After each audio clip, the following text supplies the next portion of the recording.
Definition: the reduction or prevention of corrosion by making metallic structure as cathode in the electrolytic cell is called as cathodic protection. Reduction or prevention of corrosion, right? So we are going to prevent corrosion by making metallic structure as cathode in the electrolytic cell is called cathodic protection. Say for example, you have some metal structure, okay? This can be any structure, all right? So what we do is we make it as a cathode, right? In the electrolytic cell is known as cathodic protection. So how do we make this one as cathode is we will connect another metal with this. That particular metal will act as the anode, okay? We'll see deeply how is this thing occurring. So these are, now in the previous slides we have observed what are the types of corrosion, and since there will not be any anodic area on the metal, corrosion does not occur. So if I make this as cathode, then there will not be any anode. So in the galvanic corrosion we have seen anodic region will undergo corrosion, right? In the galvanic corrosion, if you see, yeah, so less noble anodic region will undergo corrosion, but here we don't have any anodic region, right? So what will happen? Cathodic region will not be corroded. Since there will not be any anodic area on the metal, corrosion does not occur. There are two methods of applying cathodic protection to metallic structures. So these cathodic protection can be divided into two. One is sacrificial anodic protection, which is called as galvanic protection. Okay. So in the previous slide, we were discussing about galvanic corrosion. Now we are discussing about galvanic protection. So this is actually how to protect by that galvanic corrosion method. Okay. So how to apply the galvanic corrosion method here to protect the metal, right? This is what called sacrificial anodic protection. So by the definition, right, by the definition you can see it is sacrificial anodic protection. So anode is being sacrificed. Sacrificial means, so it undergoes corrosion to prevent something else. You can say it as a kind of some take the burden to prevent, I mean protect something, right? So usually you say this parents sacrifice themselves for you and something like that, no, the phrases. So it take the burden to protect another one. So this sacrificial anodic protection also like this galvanic protection, this anode part, it will undergo corrosion in order to protect this part, right? So this is what meant by sacrificial anodic protection or galvanic protection. And then I have impressed current cathodic protection, right? So this is another method. Two types are there. This is impressed current cathodic protection. We'll see one by one these two process. Okay.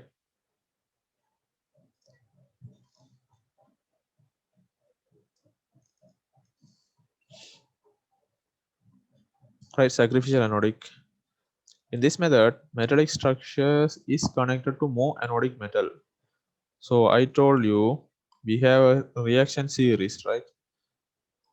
So the metals which are on the top will react very quickly, but metals which are on the bottom will react very slowly. So this is slowly and this is quickly. So more anodic metals will be here in the top and noble or cathodic metal will be there in the bottom. All right. So in this method, metallic structure is connected to more anodic metal. Okay. So what you see is the reactivity series. All right. So there you see first group elements: cesium, francium, rubidium, potassium, sodium, lithium. These all are in the top, right? They are readily reactive. Then I have second group elements: barium, radium, strontium, calcium, and magnesium. All right, they come after that. Then I have aluminium, which is third group, titanium fourth group. Then these all are D group elements, right? Manganese, zinc, chromium, Fe, cadmium, cobalt, nickel, strontium, and lead, right? These all are D group elements. And at last, we have reacts slowly with the air, right? So you see platinum at the bottom, then gold, then silver, then mercury, tungsten. So these all we don't need now. We'll see something this, right? So reacts very slowly with air. Here these D block elements reacts with acid, very poor reaction with steam. So this reactivity series is based on the reaction with all type of elements, right? Cold water, hot water, gas, acid, base, and everything. So here you see reacts with cold water. So which means this is very vigorous. They are every time ready for the reaction. Even if it is ready with cold water, means it will react with anything, right? So that's what it's meant by reacts with the cold water. Then these reacts with very slowly with the cold water, but rapidly in boiling water, and very vigorously with acids. You see, so here it is cold water. Now these are not react that much with the cold water, but it will react with the hot water or boiling water, right? And then these two, beryllium and aluminium, reacts with acids and steam only. So these two will not react with the water. Then I have titanium reacts with the concentrated mineral acid. So here acid and steam, here this is again concentrated acid. Okay, so this will not react with cold water or hot water or anything. And these, right, manganese, zinc, chromium, iron, cadmium, cobalt, nickel, tin, zinc, lead, react with acid, very poor reaction with the steam, right? So these react with cold water, these react with steam, and these react with acid only, right? So this react with acids. And then we have reacts even slowly with the air. May react with strong oxidation acids. May react with some strong oxidation acids, right? You see, so the reactivity is getting reduced and reduced and reduced. So this is different from the electronegativity series, but what I want to show you is how to assign this one into a galvanic cell. Say for example, I have copper which is somewhere here and calcium which is somewhere here. Okay, so now I will go to the example. I have copper and on the top I have calcium. Okay, you know, according to the reactivity, calcium is in the top region and copper is in the bottom region, right? So you know, this will not react readily or quickly, but this will react very fast, right? Hence the corrosion is concentrated at the active metal only. So in this calcium and copper, which one is the active metal? Calcium, right? So the reaction will concentrated on the calcium. So now no one is going to talk about copper because calcium is getting eroded, right? And the active metal gets corroded slowly. So here is our active metal. We call this one as passive metal, right? So active metal, what will it do? This will get corroded, right? The parent structure, cathodic part, is thus protected. In the previous slide, I draw some shape and I told this is the structure which need to be protected, right? So assume this as a copper structure which is made up of copper. Here I have a kind of calcium rod, all right? So what I do, I connect this with this in an electrolytic media. What will happen? This calcium will corrode, but this copper will not corrode, right? And the active metal gets corroded slowly. So calcium will start corroded slowly. The parent structure is thus protected. So this is a cathodic part and parent structure which will be protected. The more active metal so employed is called sacrificial anode. But if I don't have this calcium here, what will happen? The corrosion will start happening in the copper. Right? Even if it is the bottom level, there's a possibility that this will start in copper. Okay, so instead of copper, I will take something which can react actually. Okay, I will take chromium, right? Okay, instead of copper, I put chromium, right? If I don't have this calcium, right? If I don't have this calcium, what will happen? Chromium will corrode. The more active metal so employed is called sacrificial anode. So by calcium, I am protecting the chromium, right? So I am sacrificing calcium in order to protect the chromium, right? I sacrifice calcium to protect chromium. This is why it is called as sacrificial anodic protection, right? You sacrifice anode, so anyhow this will corrode, right? This will corrode. We can't prevent that, but I can prevent this part being corroded. Sacrificial anodes are commonly as magnesium, zinc, aluminum, and their alloys. So usually sacrificial alloys are magnesium, uh, zinc, and aluminum. We connect as sacrificial anodes, because if I connect calcium, that will corrode very fast and would be finished quickly. So I need to connect another calcium again. If I connect these elements, right, they will corrode slowly, right? So they will last for a couple of days, right, by protecting. But if I am going to go for magnesium, zinc, or aluminum, I can prevent only the metal which are on the bottom side than this, right? So magnesium, zinc, and aluminum. So you see magnesium, zinc, and aluminum. So if I am using them as the medium, anodic medium, I can prevent the metals which are below this. Okay, I can't prevent them which are here, right? So whatever the element which is on the bottom part will be protected than on the top part. So these parts would be act as anode, while these elements would be protected as cathode, right? So this is an example. Okay, this is an example of how this sacrificial anode method works. So there you see we have ground level, right? So ground level, coated copper wire, steel pipe, right? So this is our permanent structure, right? This is the structure which we actually want to preserve or prevent from corrosion, right? Steel pipes, you know, they are dipped into the ground earth environment, right, below ground level, in order to carry water from one place to other, right? So this is the parent structure. What we are going to do is we are going to protect this structure from corroding, right? So what we do, we go to this XT series and we'll see an element which is above steel. So magnesium is actually above steel. So we add that one, right? Add that one to this steel pipe. So magnesium anode will be attached by this copper wire, right? By this copper wire to this steel pipe, right?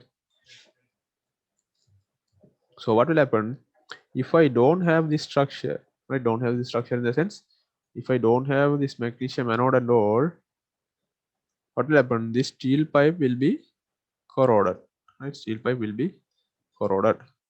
Since I add coated wire with the magnesium anode, now this steel will not corrode, but this magnesium will get corrode, right?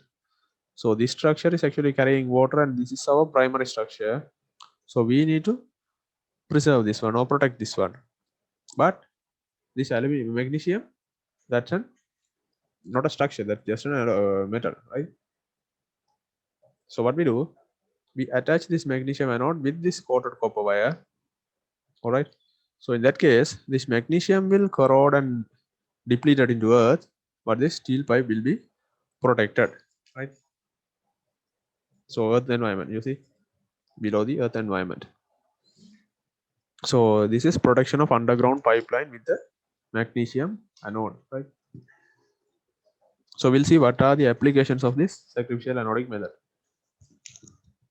First one, protection of buried pipelines, right? So that's what you see in the previous diagram, right? Buried pipelines, right? Then we have underground cables. So cables, you know, maybe to supply electricity or some other purpose, right? Underground cables. So why usually the underground things are getting corroded? They have the environment which is feasible for corrosion. They have like water inside, air inside, and soil inside. So they are readily exposed to corrosion, right? And then I have marine structures. You know, marine structures mean the ship's hulls and everything, which actually moving or working in the sea, right? So again, in the sea, the corrosion factors are readily available. Water is there, and salt NaCl is there, right? So they will corrode easily. So there also we need this structure, right? Anodic protection. Then water tanks and pipes, right? So water tank is a region where we store water, but the thing is the tank has steel pipes, not steel pipes, steel bars, you know, right? While constructing, we put concrete along with steel bars, no? So they are steel in structure, but what we store is water. All right. So when we store water, there's a possibility that water may cause corroding the steel bars, right? So for these places, we will apply this sacrificial anodic method, right?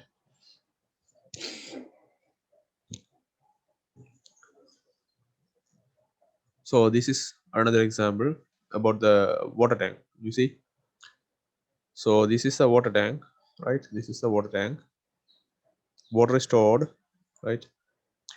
And this steel, so this is the steel which is inserted in the concrete, you know.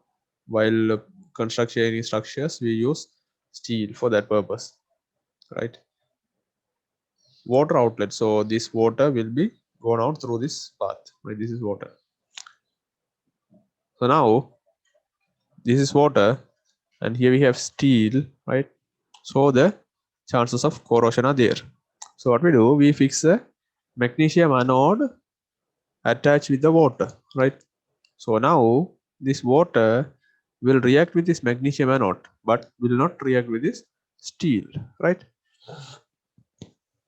All right. So this is why it is sacrificial anodic method. So by inserting this magnesium anode, actually it is going to corrode, right? But it will prevent the corrosion of this structure, right? So that's why the word sacrificial anodic method. Anode is being sacrificed to protect these structures, right? Anode is attached to protect these basic structures, right?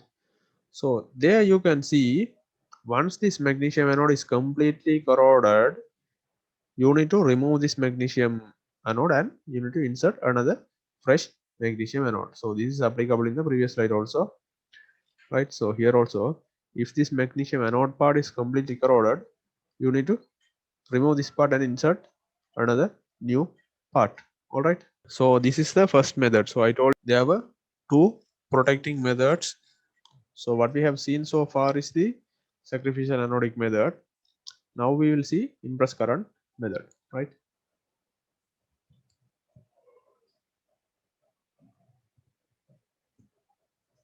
Sufficient DC current is given to the underground tank. The negative terminal is connected to tank and the positive terminal is connected to inert anode. When the power supply is on, it converts corroding metal from anode to cathode. Hence the corrosion can be prevented. You see here, right? Here is a tank, right? So this is a tank you need to prevent from corrosion, right? Now I have an anode, right? This anode is connected with this biorectifier, right? We'll see what will happen. Sufficient DC current is given to the underground tank. So here sufficient DC current will be given for this tank. Negative terminal is connected to tank. So here the you see negative terminal is connected to tank and positive terminal is connected to the anode, right? And the positive terminal is connected to the inert anode. You see here we have inert anode. When the power supply is on, it converts corroding metal from anode to cathode, right? So when you on the power supply, the corrosion will not occur here but will occur here, right? Because the current will be flowing like this. So from here, like this current will flow. So the corrosion is occurring will be probably here, right? Hence the corrosion can be prevented. So by this method, the corrosion in this region can be protected. So cathodic protection of an underground tank using impressed current, right? So this is an underground tank using impressed current method. This tank is being protected, right? We'll see what are the applications of impressed current method, right? It is useful for large structures, right? So if the structure is too large, we can use this impressed current method, because if we use the other method, which one, sacrificial anodic method, right? If we use sacrificial anodic method in this case, if the structure is too large, then we need to change the anode again and again too quickly. So I told you while teaching the sacrificial anodic method, when this structure, actually anode part, if it is completely corroded, then we will throw that one and we will insert new one, right? So if the structure is too large, then maybe like in quick frequency we need to change the anode part, right? So for large structures we usually go for impressed current method. It is applied to open water box coolers. So these are few applications: water box coolers, water tanks, buried water and oil pipelines, condensers, transmission line towers, right? So in most of the cases, if you see, they are underground structures. Water tank underground, buried water pipe underground, transmission line underground, you see. So wherever there is a high possibility of occurrence of corrosion, then we will apply this method to prevent the corrosion flow, right? So these are few applications of impressed current method. Now we will compare the sacrificial anode and the impressed current method, right? So we have two methods, sacrificial anodic and impressed current. Sacrificial anode method, external power supply is not required, but in impressed current, external power supply is required. So when I show you the diagram for this impressed current method, there was a battery, right? A rectifier which is providing current. So there's a minus and positive terminals also. While in this sacrificial anode method, you don't need an external power supply. You need just to connect that one with the anode, right? Connect the structure with the anode. So there you don't need the power supply. And then investment is low, investment is high. So in the sacrificial anode method, you just need a kind of magnesium foil or zinc foil or aluminum rod or something like that, right? So investment is low. But in the other case, impressed current method, investment is high because you are using a battery to provide current. Okay, then I have third one. This requires periodic replacement of sacrificial anode. Replacement is not required as anodes are stable. So here I told you in the sacrificial anode method, once the anode get corroded completely, we need to remove that anode and insert a new anode, right? But that is not required for this impressed current method. Impressed current method, replacement is not required as anodes are stable, right? So there only current is going here and there, but the anode are stable. Then soil and microbiological corrosion effects are not considered. Here soil and microbiological corrosions are taken into account. Here why they are not considered is we are just inserting a structure, an anode, to corrode, right? So the purpose of this anode is to corrode, right? Here in the sense, since current is passing, right? Current in the sense, what this meant by current is electrons, right? So there are chances these microbial actions also come into account, right? But they don't have a significant impact, but they will also taken into account. Then this is the most economical method, especially when short-term protection is required. So if the protection period is short, right, you are not going to protect it for long, or you are looking for a temporary solution for a problem, then you can go for this sacrificial anodic method, because you just have to insert a anodic part, right? So when this anodic part corroded completely, you need to change. So if your period is small, right, maybe 1 month or something like that, you just have to insert it and keep on changing, right, when the short-term production is required. This is well suited for large structures and long-term operation. So this one, sacrificial anode, is for short-term and small structures, but this impressed current is for long-term and large structures, right? This is a suitable method when the current requirement and the resistivity of the electrolyte are relatively low, right? Current requirement. So if you are using this method, which means we don't have a current or power to supply, right? So if we don't have an external power supply, then we can't use this. So in other words, if the requirement of power is relatively low, then you can go for this method and the resistivity of the electrolytes, right? Here, this is a suitable method even when the current requirements and the resistivity of electrolytes are high. So since here you are supplying external power supply, right? So the requirement of current or electricity or power is not a matter. You are using an external power source, right? And the resistivity electrolyte also need not be counted because you are using a external power supply, right? So the main point is the short-term small structures we go for sacrificial anode method, and long-term large structures we go for impressed current method. Because in impressed current method, the investment what we are putting some money is higher than what we put it in the sacrificial anode method, right? So this is a small comparison between this impressed current and sacrificial anodic method.